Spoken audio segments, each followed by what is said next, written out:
kembali di channel The Circle Office. Di video kali ini, kita akan menjawab pertanyaan yang sering kali dikirimkan oleh para klien kami.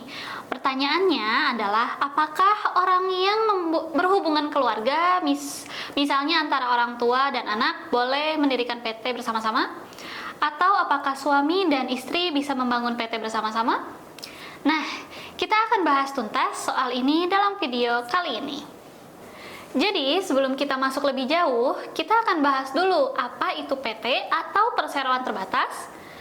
PT adalah sebuah badan hukum yang dibentuk oleh perkumpulan modal. Ada subjek-subjek hukum yang saling menghubungkan harta kekayaan mereka menjadi modal untuk membangun PT.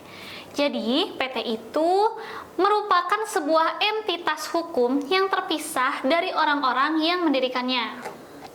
Ketika PT yang sudah berdiri, yang tampil ke depan adalah PT yang sebagai badan hukum, bukan lagi orang-orang atau pemiliknya. Jadi misalnya ketika PT berhubungan dengan pihak ketiga atau pengadilan, yang maju sebagai pihak yang bertanggung jawab adalah PT itu sendiri, bukan para pemilik atau pemegang sahamnya. Pertanyaan selanjutnya, siapa saja yang bisa mendirikan PT? Secara prinsip, setiap orang bisa melakukan tindakan hukum, termasuk mendirikan PT. Namun, ada beberapa pengecualian. Misalnya, anak di bawah umur atau orang yang memiliki gangguan jiwa tidak bisa melakukan tindakan hukum, termasuk mendirikan PT. Tapi hubungan keluarga seperti antara orang tua dan anak itu tidak menghalangi mereka untuk mendirikan PT bersama-sama. Jadi anak dan orang tua bisa bekerja sama untuk membangun PT. Bahkan saudara kandung sekalipun bisa terlibat. Nah, sekarang kita bahas soal suami dan istri secara umum. Suami dan istri memang bisa mendirikan PT bersama-sama, tapi ada satu hal yang perlu dipahami. Dalam hubungan suami istri, harta mereka biasanya menjadi harta bersama.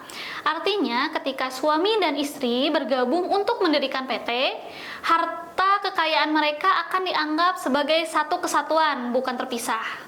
Jadi, kalau mereka hanya memiliki harta bersama, secara hukum mereka hanya dianggap sebagai satu objek hukum yang memiliki satu jenis harta, yaitu harta bersama.